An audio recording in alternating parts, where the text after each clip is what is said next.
அஸ்ஸலாமு அலைக்கும். வணக்கம் நண்பர்களே. நம்ம இந்த வீடியோவில் மைக்ரோசாஃப்ட் எக்ஸலில் இந்த பிவோட் டேபிள்னால் என்னென்னு சொல்லி பார்ப்போம். இந்த பிவோட் டேபிள்னால் சொல்லி என்னென்னு பார்ப்போம். இப்போ நான் ஒரு டேபிள் ஒன்று க்ரியேட் பண்ணியிருக்கேன். என்ன க்ரியேட் பண்ணியிருக்கேன்னா sales person, month, sales amount, இந்த மாதிரி சொல்லி ஒரு 3 டைட்டில் கொடுத்துருக்கேன், 3 காலம் கொடுத்துருக்கேன். அதில் சேல்ஸ் பர்சனுடைய நேம்லாம் இங்கே கொடுத்துருக்கேன். ஒரு காலத்தில் கொடுத்துட்டேன். ரெண்டாவது காலத்தில் பி காலத்தில் மந்த்து கொடுத்துட்டேன். மூணாவது காலத்தில் சேல்ஸ் அமௌண்ட் கொடுத்துருக்கேன். இப்போ ஜனவரி 22 எவ்வளோ பண்ணியிருக்காங்க, அதேமாதிரி பிப்ரவரி 22 எவ்வளோ பண்ணியிருக்காங்க, அதுமாதிரி மார்ச் 22 எவ்வளோ பண்ணியிருக்காங்கன்னு சொல்லி கொடுத்துருக்கேன். ஓகேங்களா? இப்போ நம்ம இதை என்ன கண்டுபிடிக்க போகிறோம், அதை ஒரு பிவோட் டேபிள் மூலம் எப்படி கண்டுபிடிக்கிறது. இப்போ எனக்கு எக்ஸாம்பிளுக்கு எனக்கு ஜனவரி மாதம் மட்டும் எவ்வளோ சேல்ஸ் நடந்திருக்கு, அதேமாதிரி பிப்ரவரி மாதம் மட்டும் எவ்வளோ சேல் நடந்திருக்கு, அதேமாதிரி மார்ச் மாதம் மட்டும் எவ்வளோ சேல் நடந்திருக்கு, அதே மாதிரி ஒரு பர்டிகுலர் நம்பரை இப்போ அப்துல்ங்கிறவர் மட்டும் 3 மாதம் எவ்வளோ பண்ணியிருக்காரு, ஜனவரி பிப்ரவரி மார்ச் எவ்வளோ பண்ணியிருக்காரு, இந்த மாதிரிலாம் நம்ம என்ன செய்யலாம், தனித்தனியாக பிரித்து நம்ம பார்த்துக்கலாம். அதுக்காக யூஸ் பண்ணுறது தான் இந்த பிவோட் டேபிள்னு சொல்கிறது. இப்போ இந்த டேட்டாஸ் என்ட்ரி பண்ண டேட்டாஸை அப்படியே செலெக்ஷன் பண்ணிக்கிங்க. இது வரைக்கும் டேட்டாஸ் என்ட்ரி பண்ணியிருக்கீங்களோ அந்த டேட்டாஸை அப்படியே செலக்ட் பண்ணிங்க. செலக்ட் பண்ணிவிட்டு நேராக ஹோமுக்கு போனீங்கன்னா ஹோமை கிளிக் பண்ணுங்கள். அதில் என்ன இருக்குன்னா இங்கே ஃபார்மேட் ஆஸ் டேபிள்னு சொல்லியிருக்கோம். ஃபார்மேட் ஆஸ் டேபிள்னு இருக்கும். அதை போய் கிளிக் பண்ணுங்கள்.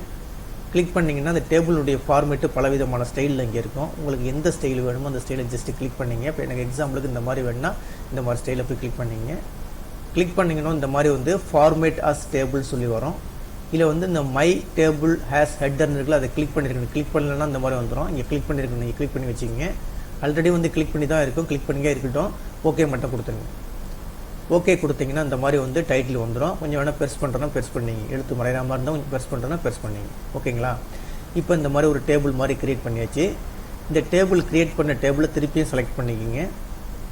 இந்த டேபிளை திருப்பியும் செலக்ட் பண்ணிங்க. செலக்ட் பண்ணிட்டு நேராக இன்சர்ட்டுக்கு போங்க. இந்த மைக்ரோசாஃப்ட் எக்ஸலில் உள்ள ரிப்பனில் இன்சர்ட்னு ஒரு கமாண்ட் இருக்கு, இன்சர்ட் ரிப்பன் கிளிக் பண்ணுங்கள். அதில் பிவோட் டேபிள்னு ஒரு கமாண்ட் இருக்கும், அதை கிளிக் பண்ணுங்கள். இந்த பிவோட் டேபிள்னு கிளிக் பண்ணோன்னா ஒரு டயலாக் பாக்ஸ் ஒன்று வரும். இந்த மாதிரி ஒரு டயலாக் பாக்ஸ் ஒன்று வரும். இதில் என்ன சொல்லுது பாருங்கள், இந்த இடத்துல பாருங்கள். அதாவது எந்த இடத்துல வேணும் அதாவது இந்த பிவோட் டேபிள் ரிப்போர்ட் எதில் வேணும்னு கேட்குது. நியூ ஒர்க் ஷீட்டில் வேணுமா, புதுசாக ஒரு ஒர்க் ஷீட்டில் வேணுமா, அப்படி இல்லைன்னா இந்த ஒர்க் ஷீட்லேயே வேணுமா, அதாவது எக்ஸிஸ்டிங் ஒர்க் ஷீட்லேயே வேணுமான்னு கேட்குது. எனக்கு நியூ ஒர்க் ஷீட்டாக இருக்கட்டும், நியூ ஒர்க் ஷீட்டை வச்சு டிக் பண்ணியிருக்கட்டும். ஓகே மட்டும் கொடுத்துங்க. ஓகே கொடுத்தீங்கன்னா இப்போ அடுத்த சீட்டு புது சீட்டு ஒன்று வந்துடும். சீட்டு வந்த பிறகு இந்த ரைட் சைடில் பாருங்கள், நம்ம என்னென்ன அங்கே சப்ஜெக்ட், அதாவது டைட்டில் கொடுத்துருந்தோம், சேல்ஸ் பர்சன் நேம் கொடுத்துருந்தோம், அதே மாதிரி மந்த்து கொடுத்துருந்தோம், சேல்ஸ் அமௌண்ட்டு கொடுத்துருந்தோம், அதை மட்டும் இங்கே காட்டுது. இப்போ நம்ம என்னத்தை வச்சு நம்ம பிரிக்க போகிறோம். இப்போ எக்ஸாம்பிளுக்கு எனக்கு சேல்ஸ் பர்சனை பற்றி வேணும். அப்போ சேல்ஸ் பர்சனை தூக்கி இந்த ரோலை போட்டுங்க, அப்படியே ட்ராக் பண்ணி இந்த ரோலை போட்டுங்க. இப்போ சேல்ஸ் பர்சன் வந்துருச்சு. அதுக்கடுத்து நீங்கள் அவங்களுடைய எவ்வளோ அமௌண்ட்டு சேல்ஸ் பண்ணியிருக்காங்க, அப்போ அந்த அமௌண்ட்டை கிளிக் பண்ணி கொண்டு போய் வேல்யூவில் போட்டுங்க. ரோவில் சேல்ஸ் பர்சனை போட்டுருங்க, வேல்யூவில் சேல்ஸ் அமௌண்ட்டை கொடுத்துருங்க. இப்போ பாருங்கள், இப்போ அப்துல் எவ்வளோ பண்ணியிருக்காரு, அப்துல்லுடைய ரிப்போர்ட்டிங் வந்துருச்சு. இப்போ 3 மாதத்துக்கு சேர்த்து எவ்வளோ பண்ணியிருக்காரு. அதே மாதிரி அன்பு எவ்வளோ பண்ணியிருக்காரு, அவருடைய ரிப்போர்ட் வந்துருச்சு. அதே மாதிரி முகமதுனுடைய ரிப்போர்ட் வந்துருச்சு. ஒவ்வொரு நபரும் 3 மாதம் எவ்வளோ பண்ணியிருக்காங்க, அவங்களுடைய ரிப்போர்ட்டிங் வந்துருச்சு. டோட்டல் அமௌண்ட் எவ்வளோ சேல்ஸ் நடந்திருக்கு அதுவும் வந்துருச்சு. இந்த மாதிரி தனித்தனியாக பிரிச்சுக்கணும். இப்போ திருப்பி இந்த பாருங்களேன், இது தேவையில்லை, அது எடுத்து விட்ருங்க, எனக்கு தேவையில்லை.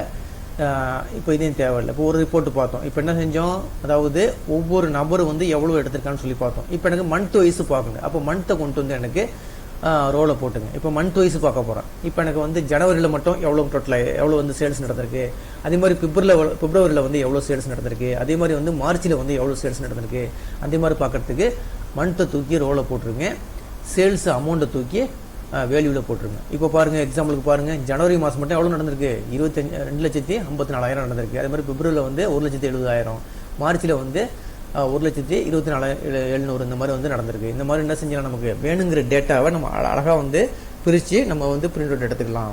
மீண்டும் என்ன பார்த்தோம், சேல்ஸ் பர்சன் எவ்வளோ எடுத்திருக்காங்க, எவ்வளோ அமௌண்ட் எடுத்துக்கான்னு சொல்லி பார்த்தோம். ஒவ்வொரு சேல்ஸ் பர்சனும் 3 மாதத்துக்கு எவ்வளோ டோட்டல் எடுத்துக்கான்னு சொல்லி பார்த்தோம். இப்போ என்ன செஞ்சுருக்கோம், ஜனவரி மாதம் மட்டும் எவ்வளோ சேல் நடந்திருக்கு, பிப்ரவரி மாதம் மட்டும் சேல் எவ்வளோ நடந்திருக்கு, மார்ச் மட்டும் சேல்ஸ் எவ்வளோ நடந்திருக்கு. இதே மாதிரி என்ன செய்யலாம், ஒவ்வொரு நமக்கு என்னென்ன வேணுமோ நம்ம தனித்தனியாக பிரித்து இந்த மாதிரி பிரிண்ட் அவுட் எடுத்துக்கலாம். அதுக்காக யூஸ் பண்ணுறது தான் பிவோட் டேபிளுங்கிறது. இதை ஒர்க் அவுட் பண்ணி பாருங்கள். இந்த வீடியோ கிளிப் பிடிச்சிருந்துச்சின்னா சப்ஸ்கிரைப் பட்டனை கிளிக் பண்ணி எனக்கு என்கரேஜ் பண்ணுங்கள். ரொம்ப